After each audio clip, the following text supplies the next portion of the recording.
Hello and नमस्ते everyone.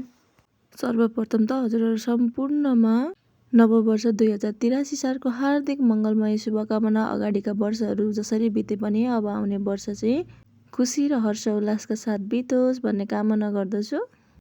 अगाडिको 2वटा भिडियोहरू चाहिँ 2 दिनको भिडियोहरू चाहिँ मैले हालेको छैन, मलाई सन्चो भइरहेको थिएन 2 दिन चाहिँ, अनि सन्चो नभई त के भिडियो हाल्ने जस्तो लागेर मैले हालेको छैन।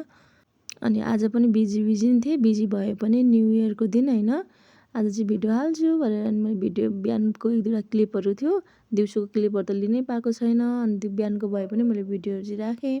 आशा गर्दछु हजुरहरू सबैको न्यु इयर चाहिँ राम्रै गरी बित्यो होला भनेर। अब लागौँ मेरो साधारण दिनचर्यातर्फ।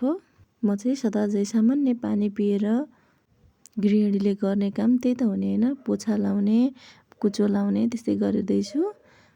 मलाई चाहिँ उठ्ने बित्तिकै पानी पिउनुपर्छ अनि बेडहरू सफा गर्न थालिहाल्नुपर्छ। जबसम्म बेड टनक्क सफा हुँदैन तबसम्म रुम क्लिन छ जस्तै लाग्दैन।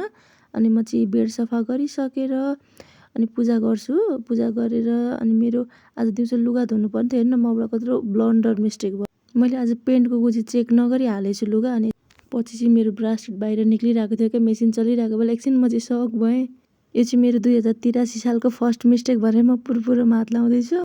Also, thank you for watching.